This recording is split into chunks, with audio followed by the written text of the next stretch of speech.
Dude, you guys, what's up? I'm Hildy. Welcome to my Autism Disco, episode 2 of the reboot. Ta-da! We made it, you guys. We are now going to have a whole second episode of the reboot. I know. It's very exciting. And no, I won't be starting every episode of the reboot off like this. Right? But this is what I have to do because my brain is essentially a petulant child who just simply wants to be left to do whatever the fuck it wants to do, however the fuck it wants to do it, whenever it wants to fucking do it. Right? I mean, yeah, pretty much. So in order to encourage it to continue doing the thing, I have to praise it out loud, basically. I have to make like a really big deal about the success we've attained so far, in order to keep my brain on the right track. I don't know. That's just the way my brain works, you guys. So yeah, and you guys, I have to tell you, episode 1 was recorded before the historically fateful day now known as the 4th of November, 2025 here in the States. And today it is a couple days after that. So holy fuck, you guys. I'm going to really try. I'm only going to briefly touch on the election, right? Because if I let myself, that's all we're going to be talking about this episode, which, would be a worthwhile topic. Absolutely. Because you guys, my fellow Americans, we seriously fucking showed the fuck up on the 4th, you guys. Yeah, we did that. We did that. And I, again, I could sit here and talk for a very long time about all the individual wins we saw across the board, coast to fucking coast, you guys. I just, yeah, like I said, it's so fucking exciting, you guys, because this is what democracy looks like. You guys, it's not just a silly chant for marches and protests, right? It's the whole fucking point. It's the whole fucking point. This is what happens when those of us who are educated and on the right side of history, right? Because we're educated, those two things tend to go together. Yeah. This is what happens when we fucking stand up to be counted. Yeah. And right, politics, obviously special interest since I was a young girl. And it has always frustrated me to no fucking end how often, even in progressive spaces, right, that I come across people who are like, oh, yeah, I don't really do politics. I'm sorry. You don't really do politics? What the fuck is that? Because guess what, assholes? Politics is out there doing you every fucking day. Right? Yeah. So, maybe you should get in on that shit. You know what I'm saying? Yeah. I think finally more of us know what I'm saying at this point. You guys. Democracy is a fucking participatory exercise. It doesn't work if we don't participate. That's hi, hello. Mm-mm. And a significant reason we find ourselves in the position we are as a country is because so many people don't, quote, do politics, right? But politicians are deciding almost everything about the way your life looks and functions on a day-to-day basis, right? How much your boss has to pay you, how much time off they're required to give you, what the fucking speed limit is outside your house, how much you're paying in taxes, when you can retire, what your children are learning in school, what can and can't be legally added to the food you're buying at the grocery store. I mean, the list goes on and on and on and on and on and on and on, you guys. Life is politics. Politics is life. Literally. I don't. Ugh, I am so fucking stoked to see more people waking up to that fact now. And, this is obviously a topic we'll get more into. Again, I'm trying to rein myself in right now because essentially this is kind of all I want to talk about. So I'm not going to go into a deep dive right now. But the way I look at this situation in the US, and of course, I'm a history nerd, right? The history is potentially my number one love. And, especially where history intersects with my other special interests, right? So politics, especially geopolitics, international relations, nation states, empires, ancient history, like all this shit, right? So I have studied enough of this to know the patterns, see the patterns. Again, that doesn't make me an expert. That just makes me a more informed person with an opinion. That's all, right? And as they say, opinions are like assholes. Everybody's got one. So you may not agree with my opinions, and that's okay. That's not required. But in my opinion, the United States has never been the country that a lot of progressives like to pretend that it's been. I mean, this country was founded on colonialism, genocide, white supremacy, misogyny, capitalism, all the rest of it, right? Yeah.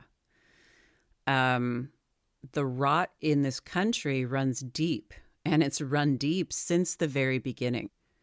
Are many of the philosophical principles this country was founded on totally fabulous? Yeah, they are totally fabulous. Sure, in a very philosophical way. But the way they've been applied in this country, come on. Right? I don't want to go back to what it was. I don't want to make America great again because it's never been great, you guys. Not for all of us. It's been great for a very select few. And that's it. Right? And sure, we've done a lot of good around the world. But usually we do a lot of good around the world after we've gone around fucking everything up first. Right? Yeah. So I have no disillusions as to what this country really is. And so, in my opinion, burning it all to the ground, like what's happening right now, is literally the only way we ever get to a place where we can actually create what those of us who truly believe in the ideals of this country actually want and deserve. Right? Yeah. I mean, it's that principle of you got to tear it all down before you can rebuild it. Right? I don't want to just fix this country. I want something completely different, completely new. So it's not like I'm going to sit here and thank the fucking Manchurian cantaloupe for, doing what he's doing because of the obvious harm and terror that it's causing, not just for us, but all over the world. But we were so far in it as a country. I think this was the only path out of it. You know what I mean? So that's how I choose to look at the current reality. I think in most respects, this needed to happen. This reckoning was coming for us sooner or later. And it's here. But you know what? You know what Tuesday proved, you guys? We're going to survive this. And the results of Tuesday's elections are just a glimpse of what we're going to continue to build once all these fuckwits are, rotting in The Hague or somewhere equivalent, right? I mean, if we're lucky. But anyway, so Tuesday, we knocked it out of the fucking park, you guys. And this is just the beginning. Yeah. And it's really fucking exciting. Like, really fucking exciting. Yeah. Anyway. All right. So, that's where I'm going to try to leave it there because, again, I'm just going to keep talking about this.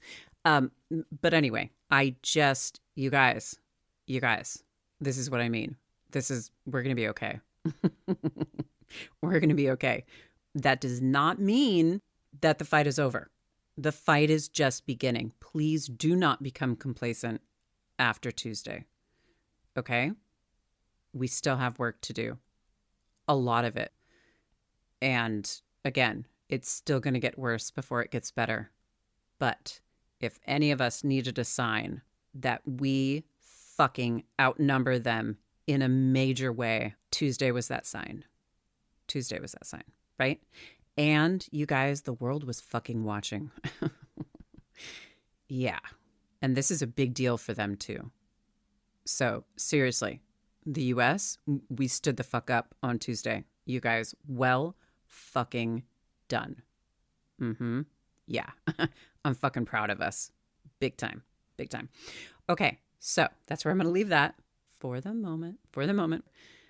We will come back to all of this. Absolutely. Okay. But before we dive into what I have for you today, which is going to be a little bit histamine intolerance related and a little bit sort of, context and background for this podcast related, for me in this podcast related. First, I want to throw out there, and this is something that I did in the first iteration of this podcast too, because as you might have already noticed from the way I speak, I get really fucking excited about shit. Yeah, my ADHD is not primarily inattentive, you guys. Yeah, no, this is how us combined types often show up in the world. So I get really fucking excited about shit. I get really emphatic about stuff, right?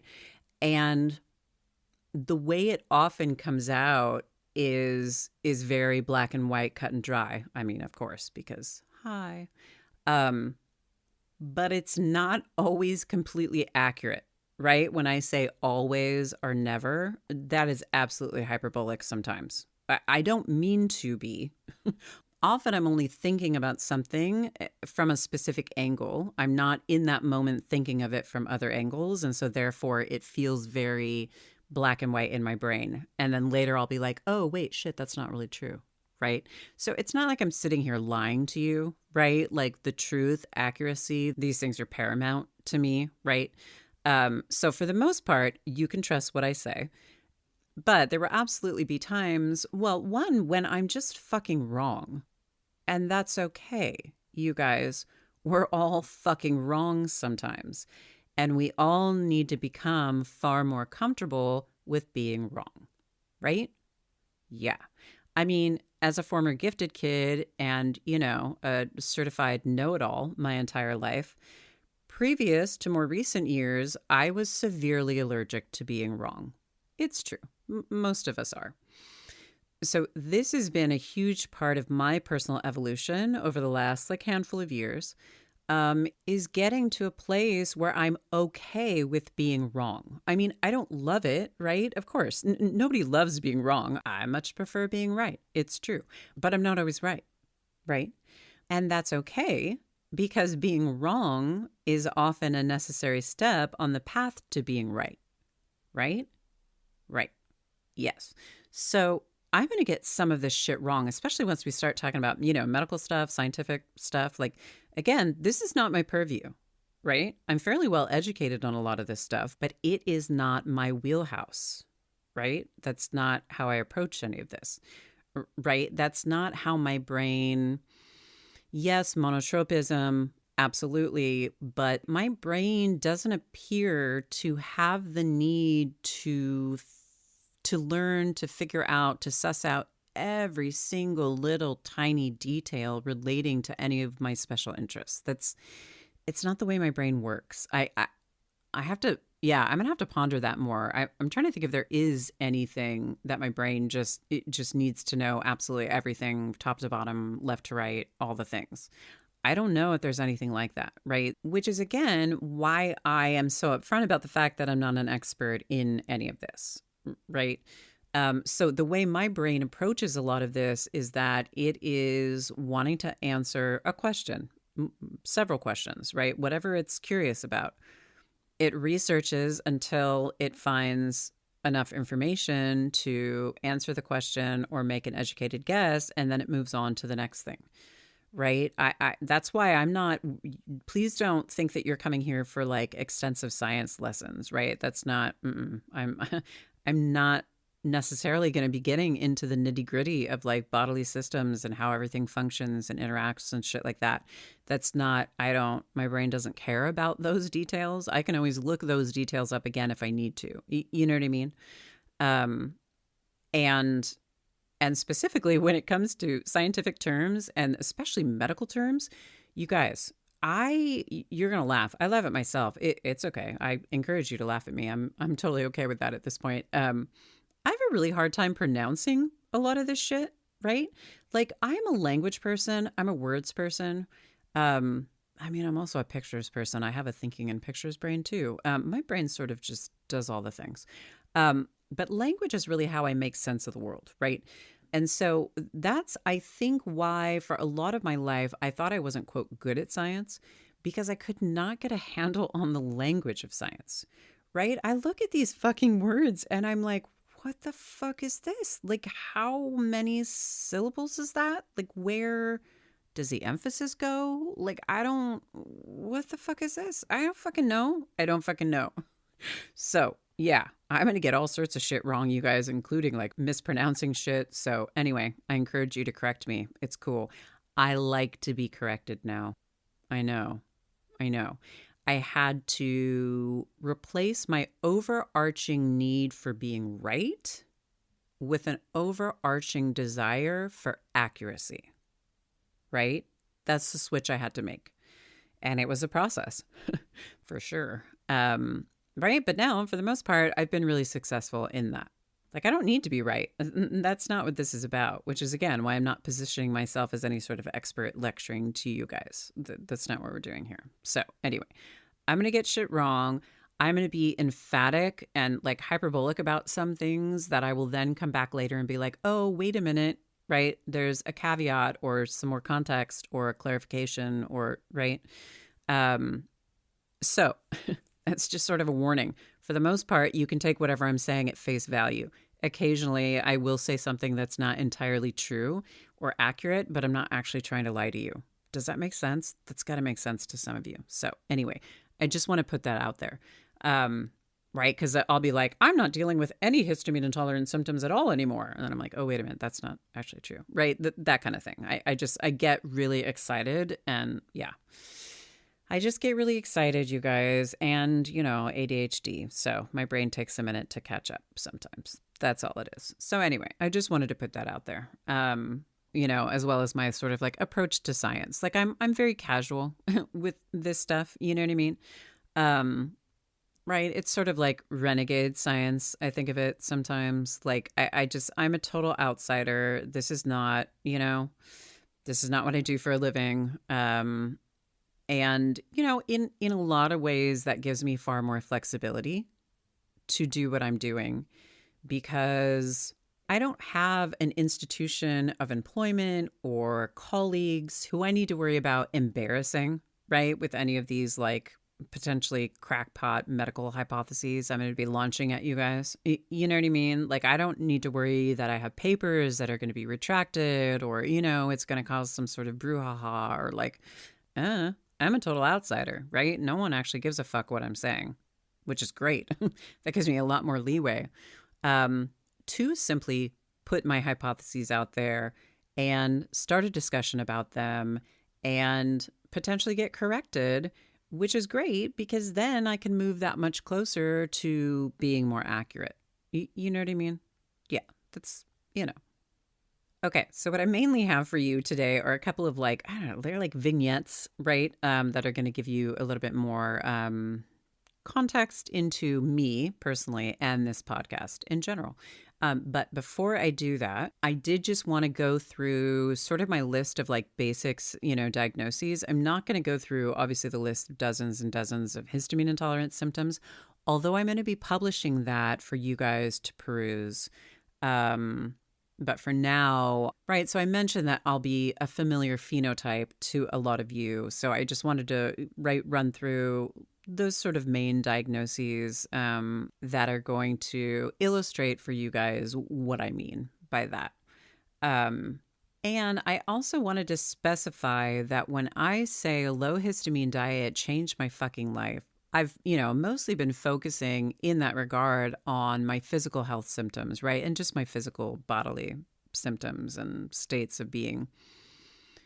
But part of the reason why I think histamine is implicated in the development and expression of neurodevelopmental disabilities like ADHD and autism itself is because the really challenging parts of both my ADHD and my autism are also mitigated on this diet, you guys. Seriously, especially my executive functioning. Holy shit. And my sensory stuff, oh my God. This is what I mean. This is why this is such a big deal. You guys, it's not just the physical health piece. And as an example, as just one example, you guys, I am not taking stimulant medication right now for my ADHD. And the reason I'm not taking stimulant medication right now is a huge part of our story. But I can tell you for a fact that I am functioning and operating consistently better now on a low histamine diet than I did when I did take stimulant medication. Full fucking stop. I mean that, you guys, I mean that.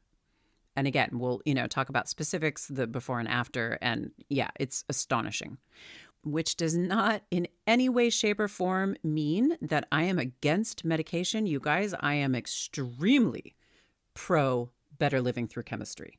Abso-fucking-lutely. And there are definitely days sometimes where I do wish I could just, pop a dextroamphetamine and get whatever it is I need to do done. But for the most part, like I said, I'm getting it done better than I was when I was taking stimulant medication. Yeah.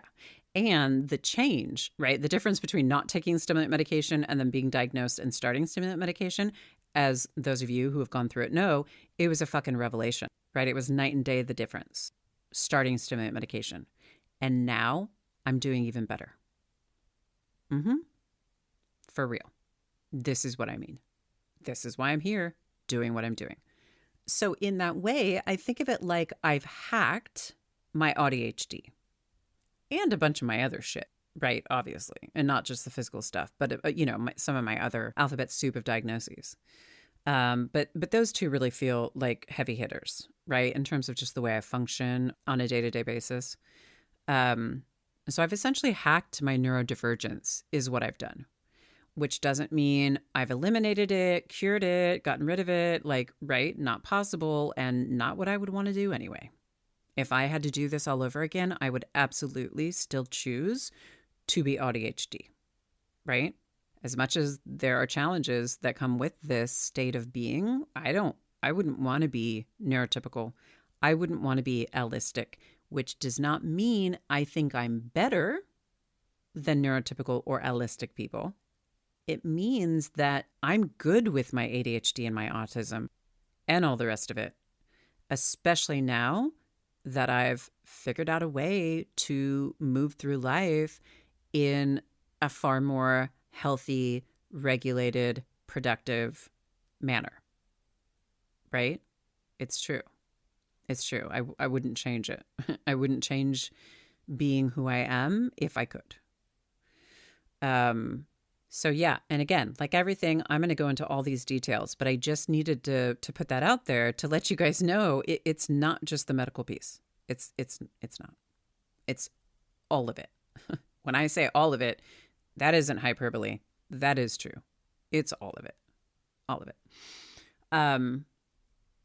Okay, so who am I in terms of my alphabet soup of diagnoses? Let's go through them.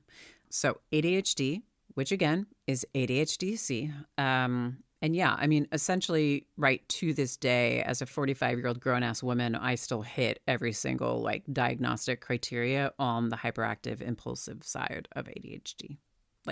Yeah, that's who I am, right? That's how I show up in the world. So, right. And that puts me in the minority. I didn't realize that at first, that the vast majority of people dealing with ADHD, regardless of gender, regardless of age, except for the really, really young the tiniest ADHD brains. The vast majority of you are all dealing with primarily inattentive ADHD. I didn't realize that at first. I thought I guess I assumed it would be a much more even split, but yeah, I'm in a much smaller minority, especially apparently being an AFAB individual with combined type ADHD. So anyway, ADHD. And then autism, of course. And one of the vignettes I have for you is to explain and describe the name of this podcast, right? And why it just references autism. There's a very good reason for that, but it's not the only thing, clearly. I think it's an umbrella thing, and it was certainly the thing that shocked me the most. Other than that, I've held a clinical depression diagnosis from the time I was kid. So that's how shit hit the fan for me. That's all they tagged it as, which more commonly known as major depressive disorder now. Clinical depression is what they termed it back then. Yeah, and so, at age 11, I ended up in a psychiatric hospital, right? Yeah. So this has been a long journey for me, but of course I was a girl, I was well-spoken, super fucking smart. And they just, yeah, and again, you guys have all been through, a lot of you have been through this, right? It's just your depression and anxiety. Like, yeah, it's not just fucking depression and anxiety a lot of the times, you guys. Hello. Anyway, so clinical depression. Anxiety. I don't officially have a general anxiety diagnosis, although I assume that I deal with general anxiety. I do have a social anxiety diagnosis, so unsurprisingly, right? I struggle with people. Ta-da! And then OCD. So just recently, as the last couple weeks, discussing this with my current therapist. Yeah, the only thing anyone's been willing to diagnose previous to this is like OCD, quote, tendencies. Right? Again, nobody ever wants to diagnose me with anything. It's like they feel bad diagnosing me with things. Like I don't fucking know, you guys. But yeah, and my therapist was so funny because I was like, yeah, like at this point, I feel like I'm just willing to call it as a self-diagnosis, that it is full-blown OCD. And she was like, well, I mean, yeah, you did tell me about all your counting rituals as a child. And I was like, yeah, that's true. I've told all these other therapists, right, and mental health professionals about my counting rituals as a child. And yeah, you like can watch the mental gymnastics like play out on their face as they're trying to like justify why severe debilitating counting rituals as a child doesn't equal OCD in this instance. Like seriously, this is what I mean. The counting rituals weren't the only thing. So are those part of autism too? Like, I don't know. That's actually my question too. Do you find counting rituals solely within autism, or does that always denote something like OCD? I don't know, but I'm curious. And it's not just that, Jesus Christ. Now that I've educated myself more about OCD, I'm like, oh, yeah. So pretty sure we're dealing with full-blown OCD. Because I also am diagnosed and deal with things that fall under the OCD sort of tendency heading, like umbrella, which are things like body-focused repetitive behaviors, right? Skin picking, excoriation, I think it's called. Oof. Yeah, I got that one bad. Like, really bad. Like really, really, really bad. So... yeah, like I said, I'm pretty sure OCD, we can just throw that one in the bag. And then some of the newer ones, some of the ones I've figured out even more recently, just in the last couple of years, are PDA, right? Like I mentioned in episode 1, pathological demand avoidance or persistent drive for autonomy. Some people prefer to refer to it as I like that. Anyway, so PDA. Oh, yeah. Big time. You guys, holy shit. Yeah. And yeah, wait till I start telling you some of my childhood stories. Yeah, they just all scream PDA. So the PDA is a big deal and it's fucking debilitating daily. Again, so much better now, especially now that I know what that is. But it's definitely been a ruling force in my life up until now. But the newest one, you guys, holy shit, this one I only figured out last summer. You guys, I experienced synesthesia. What the actual fuck? I went 40 plus years having no fucking idea. I mean, I've always been aware of these things, of course, right? But like, it's just the way my brain processes information. So I never really stopped to think that other people's brains might not process information that same way, right? Like, you literally don't know until you know. I was reading some fucking random article, news article last summer, right? Because fucking news junkie. Yeah. And then I was like, oh, that's what that fucking is. It's fucking synesthesia. And it's not just one form, you guys. I experienced several forms of synesthesia. I'm up to 3 confirmed. And there's something else I experienced that I'm pretty sure is a 4th form of synesthesia. I'm still working that one out. But it has to be. It's the only thing that makes sense is that it's a form of synesthesia. Now, especially now that I know that I experience synesthesia in general. Yeah, so we'll talk about these things because I'm still realizing how much the synesthesia affects my all day, everyday operating. You guys, holy fuck. Right. And so the forms of synesthesia, just briefly, that I experience are ticker tape synesthesia, mirror touch, spatial sequence, and then the 4th one, which I'm not going to bring up now, but don't worry. That's actually a really big topic of conversation for this podcast.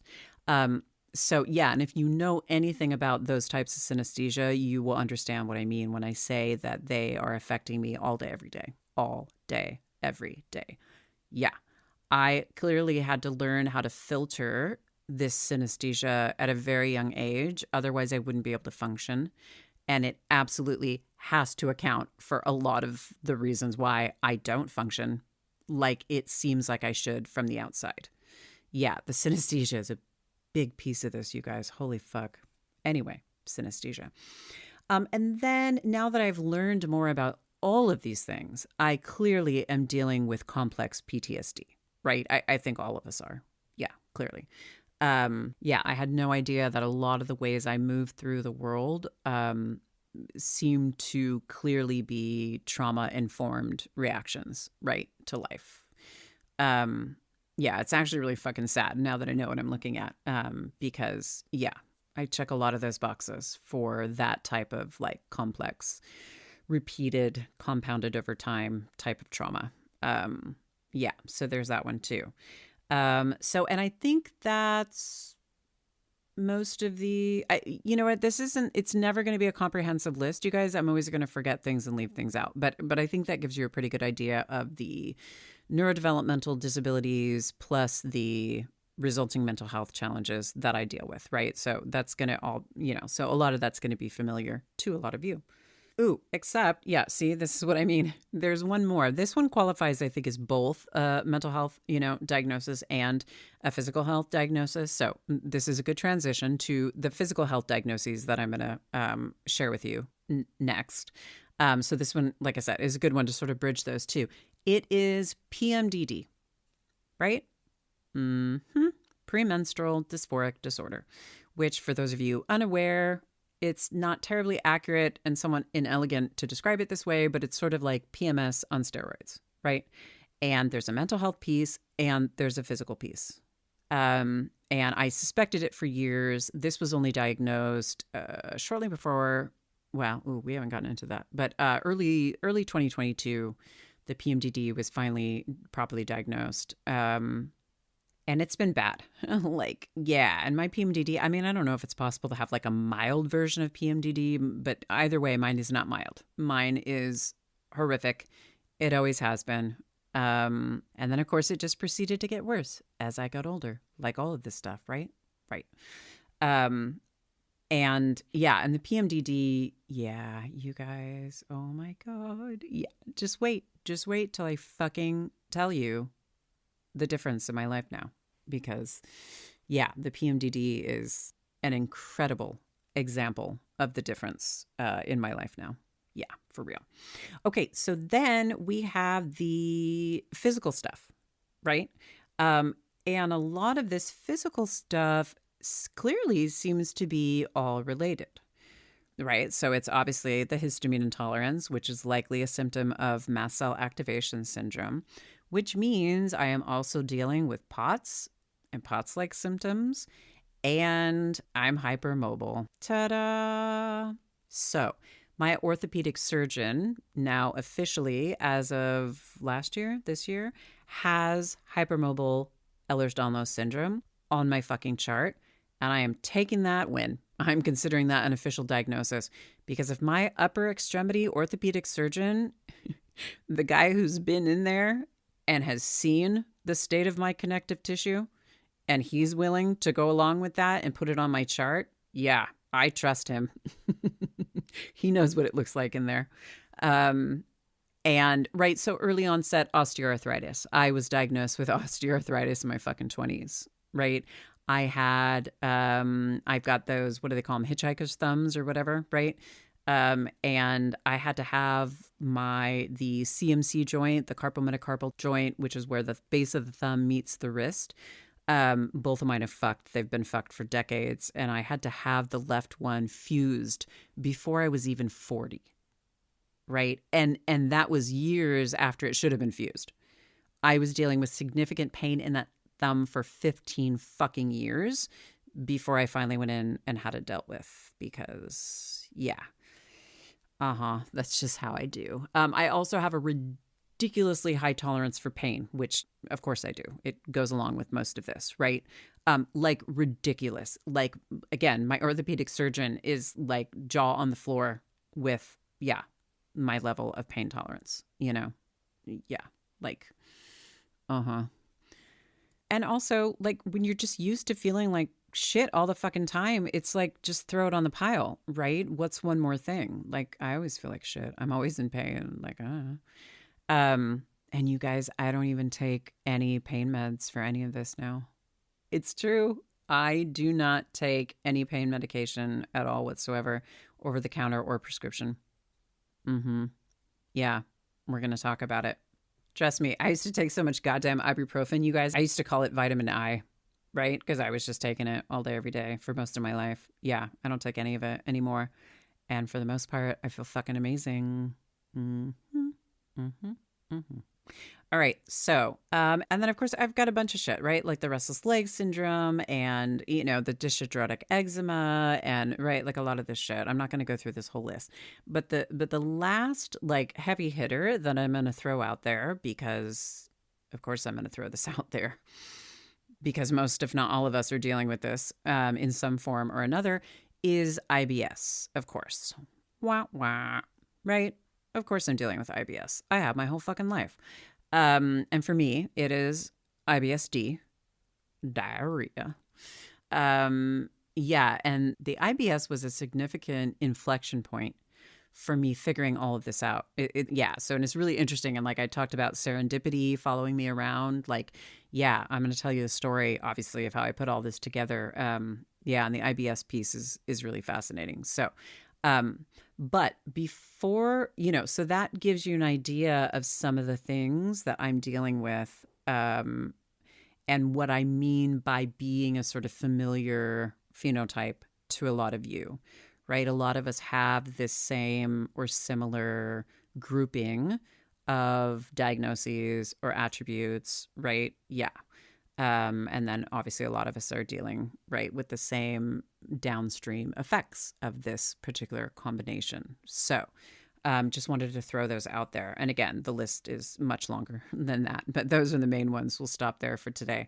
And actually, you know what? We're going to change course here mid-episode because I can do that because it's my fucking podcast and I can do whatever the fuck I want. I know. I have to remind myself of these things. Instead of launching into the vignettes that I had for you today, I actually am going to stay on this topic of diagnoses because I want to give you guys, if even briefly, a more detailed, sort of fleshed out idea of what I mean when I say that the low-histamine diet completely changed my fucking life, right? Because these differences are fucking stark. Like, yeah. Which again is why I'm here doing what I'm doing. And just to be clear, the low histamine diet is not the end all be all of the changes that I've made that have led to this phenomenal evolution in my life, right? The low histamine diet is essentially one tool, right, of the many that I use to keep myself healthy and regulated at this point. But I consider the low histamine diet the heavy hitter, right? It's really foundational. And in a lot of ways, it is what allows me to take better advantage of some of those other tools, right? So it's not just the low histamine diet. Like I mentioned, I'm taking vitamins and supplements, which we will talk about. I am also taking prescription medication, just not stimulant medication. I am exercising regularly, consistently. Movement in general is, I know now, key for my regulation. I need to move a lot. So, like I said, I trail run, I weightlift, I dance a lot, and I stim a lot in general. I have some really significant big physical stims that I do, and I really lean heavily into those now. I absolutely think stimming in general, especially, the repetitive behaviors, we need more of that, not less. Yeah, for real. For real. So yeah, and I'm in therapy and you know what I mean? Like all the rest of it. So there, yeah, it's not just the low histamine diet. Although, like I said, I really think it is the heavy hitter in this scenario. So to give you a couple of good examples, which will really illustrate for you what I mean by this night and day difference, we'll start with IBS. Ta-da! So we're going to talk about poop, you guys. Do you need a trigger warning for this? Yeah, I forgot to mention, you guys, I'm going to try to be really good about catching it in the moment or in the, episode descriptions, but we are going to need just all the trigger warnings for this. The whole podcast is just, one big trigger warning. We're going to be talking about all the things. So again, I will try to be really good about it, but just as a basic blanket heads up, just expect like all the things.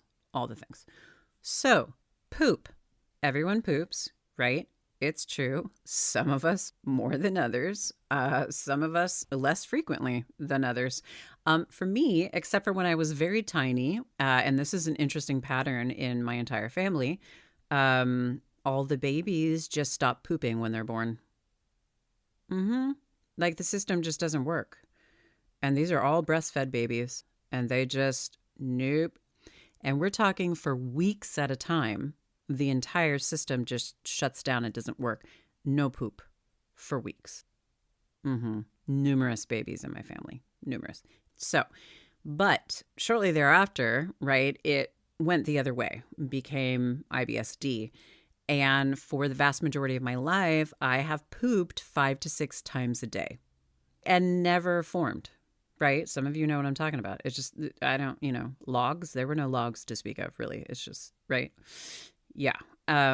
I never really dealt with a lot of like bloating, pain, cramping, that kind of stuff. That stuff did start coming much later, right? Like a handful of years ago when a lot of this started getting bad, actually a little more than a handful of years ago, when I first started chalking a lot of these things up to perimenopause, right? That was one of the things that was changing and getting worse was the IBS, because I actually ended up doing a low FODMAPs diet for like 6 years in my 30s, right?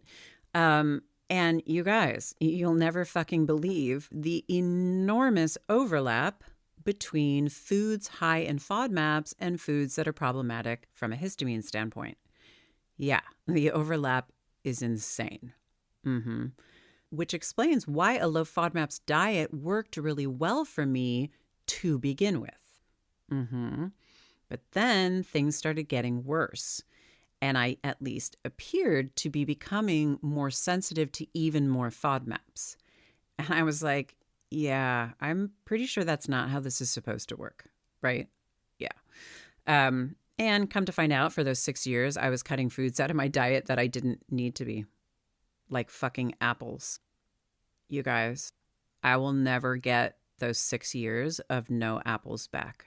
And it's depressing, to say the least. Oh my God, I love apples so much. Seriously, no apples for 6 years? Try it. It sucks really bad.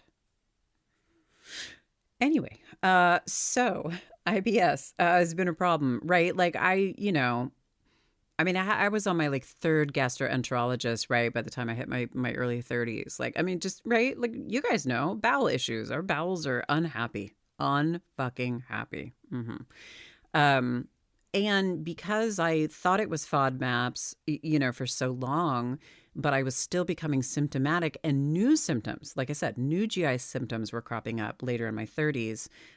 I would do my best to keep to this certain diet and then still start having all these symptoms and just, day after day after day of just epic frustration. Like, I didn't eat anything wrong. I didn't eat anything bad. Like, I didn't fuck up on my diet. Why the fuck is this happening? Well, now I know why it's fucking happening. Because are you ready, guys? Are you ready to hear about my bowel habits now? I know you are, so I'm going to share them with you. Make sure you're sitting down first. Okay, are you ready? Do you want to know how many times I poop a day now, you guys? It's once. One fucking time. If my diet is pristine, I poop one time a day. Every day, just once, like clockwork. And it's a normal poop. Completely normal, fully formed, healthy color, all the rest of it. Just a normal fucking poop once a day. You guys, that's it. That's it. And of course, I don't deal with any, cramping, bloating, any of the rest of it. You guys, if my diet is pristine, I don't even have gas. Ever. Ever. Which I realize for some people is not an okay trade-off because, farts are funny. Again, I grew up in a family like this. I get it. I mean, I also prefer hanging out with kids, so potty talk is just sort of my norm. But, for me personally, with my sensory stuff, I'm very okay not farting ever. Like, I'm cool with that. That works for me really fucking well. But seriously, and that is not hyperbole. Seriously, I don't fart. If my diet is pristine, I don't fart. So, do you know what this means, you guys? After a fucking lifetime, I no longer qualify for a diagnosis of IBS. Ta-da! Right? Because that's all IBS is, right? IBS is just a collection of symptoms. We don't fucking know what causes it. We don't know why it happens. We have no fucking idea. Right? That's why they call it a throwaway diagnosis or like a wastebasket diagnosis, right? Because you come to the doctor with this list of symptoms and the doctor examines you and then just goes, oh, yeah, you're experiencing this list of symptoms, right? And you're like, yeah, I fucking know that.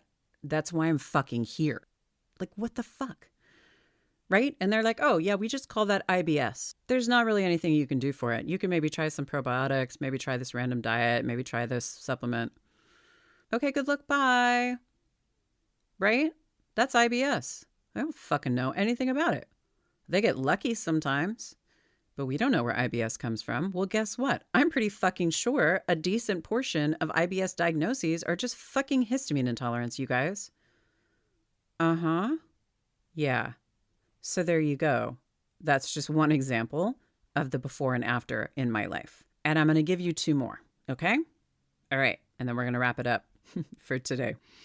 All right. The second one is my sleep. I did not bring this up, but I have unsurprisingly dealt with fucked up sleep from the time I was a tiny baby, right? Of course, we all do. We all have.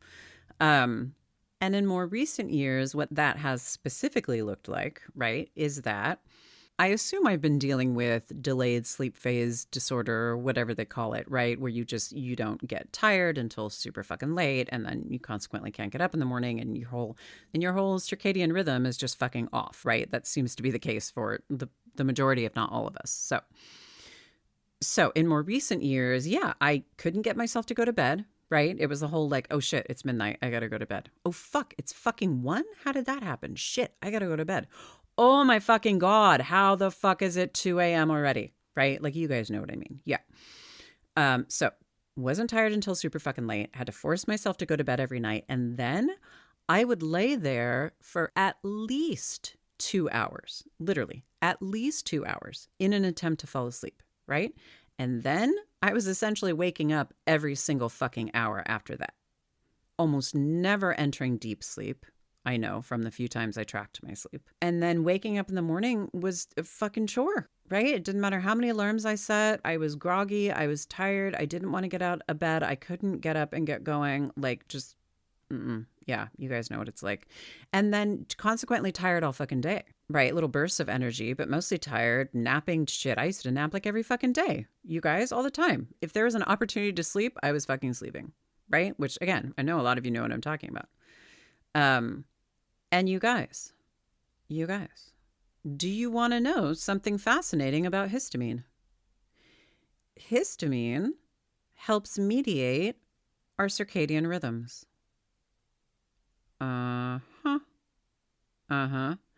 So when I cut histamine out of my diet 3 summers ago, one of the first major astonishing changes was that suddenly I started waking up at 4:45 in the morning, essentially on the fucking dot, every single fucking morning. Yeah. And this started within days of cutting out all this histamine. 4:45, 4:45, 4:45, every single fucking morning. And not only was I waking up at 4:45 in the morning, I felt fucking amazing. I felt refreshed. I felt rested. I was literally ready to pop out of bed and start my day. You guys, I don't fucking pop out of bed. That's not, that's not how I would ever describe, right, how I get out of bed. There's no popping to be found. At least there wasn't. But you guys, that's still the fucking case to this day. I still wake up, give or take 5 a.m. every fucking day. Naturally, no alarm, refreshed, rested, ready to quite literally pop out of bed and start my day. And I'm like this from moment one, right? I have to like tone it down when I'm around other people who aren't morning people, especially who aren't really ready to listen to so much verbiage first thing in the morning. Yeah, I got to like tone it down because it's true. I start the day like this, which also means then at the other end. So now I get naturally tired fairly early, right? Because I get up so fucking early. And then when I lay down and go to sleep, you want to know how long it takes me to fall asleep now, you guys? Minutes. Single-digit minutes. I just fall asleep. And then you want to know what happens all night? I stay asleep.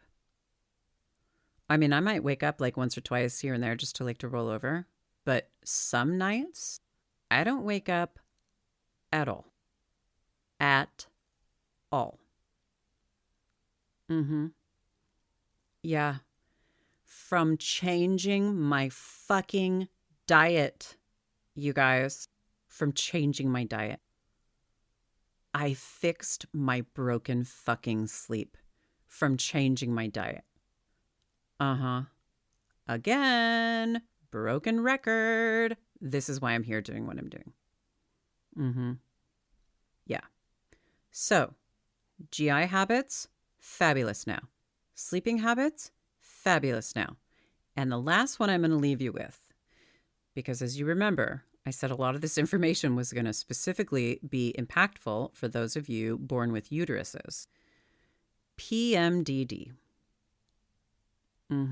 Which for those of you who experience it know is fucking horrific. Potentially one of the worst aspects of all of this. And mine, again, has been bad.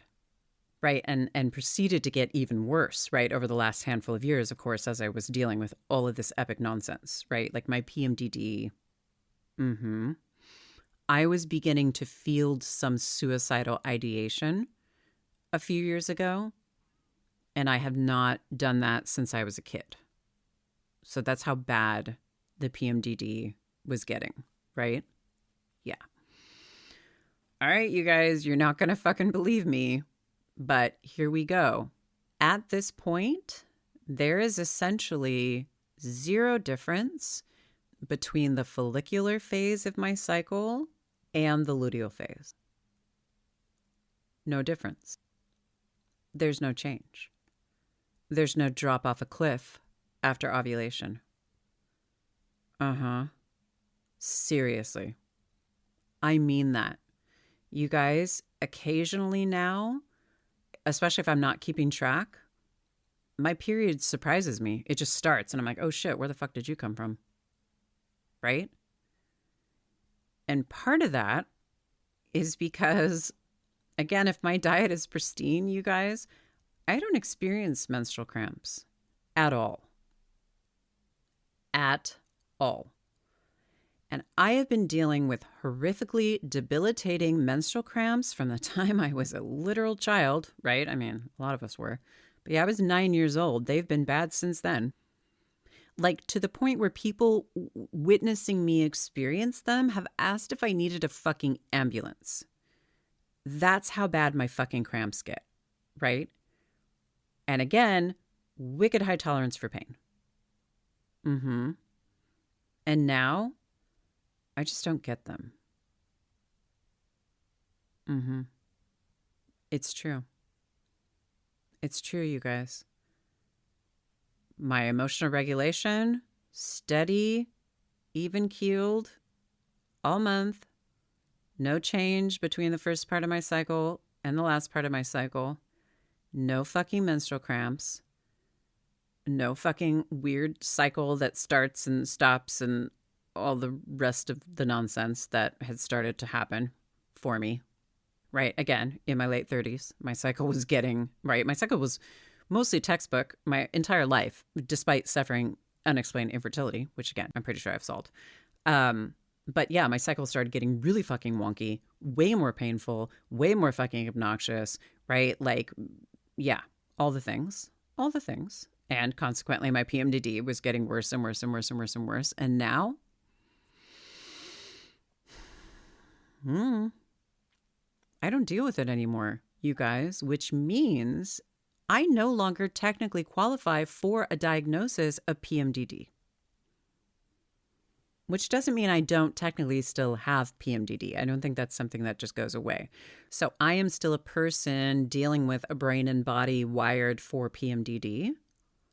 I simply no longer experience the negative effects of PMDD for the most part. Yep. Yes. It's true, you guys. It's true. And for this one specifically, there are some other like supplements, one in particular, which we'll talk about that I think is really helping the impact there. But yeah, foundational is the diet, you guys. It's the fucking diet. Yeah. So there you go, you guys. Lifelong IBS sufferer, no longer qualify for that diagnosis. Lifelong fucked up sleep, not the case anymore. Lifetime nearly of debilitating PMDD and, dysmenorrhea and all the rest of it. Yeah, not a thing. Not a thing anymore. Yeah. So this is what I mean. You guys, these are some concrete examples of exactly what I'm talking about. I am not the same person I used to be. And the main significant change I made was taking on this strict low histamine diet. Yeah. Yep. I know. I know, you guys. I know. It doesn't sound right. It doesn't sound like it could be right. And again, if someone had told me all of this, a handful of years ago, I wouldn't have believed them. So I understand if you don't believe me. That's okay. That's okay. Nevertheless, again, it's all fucking true. It's all fucking true. So, all right, we're going to have to save the vignettes for next time. Right, but this gives you all a better idea, a more full and complete picture of what I mean when I say my life is completely fucking changed. It's done a complete 180. And these are the reasons I cannot give up on this podcast. because they are mind-blowing changes. Mind-blowing changes. Like I mean, in so many ways, I'm simply just not the person I used to be. For the better. For the better. Right? Yeah. So, anyway, that is going to be episode 2. Ta-da! Okay, so next time we'll pick up with the vignettes. I'm going to, explain what the fuck is up with the disco. It's cool. I got you, fam. I'm going to tell you. And then I am also going to, right now I will come clean in that Hildy is not actually my real name. Dun, dun, dun. I know. But I think of it as an authentic name. And I realize that will sound completely ass backward to most of you. So that is what I'm going to explain for you next time as well, is why I am using a pseudonym for this project. There's a very good reason. A couple different reasons, actually. So we'll talk about that next time. So there you go, you guys. Look at us doing the thing. Brain, you're kicking ass right now. Let's keep it going. I'm super fucking proud of you. Seriously. I knew you had it in you, brain. I knew it. I had faith. I did. All right, my friends, that's going to do it. If you're here, as always, thank you for fucking being here. I really fucking appreciate you. And we're going to do this again very soon. All right. I'm Hildy-ish. And this is my Autism Disco. Catch you on the flip side.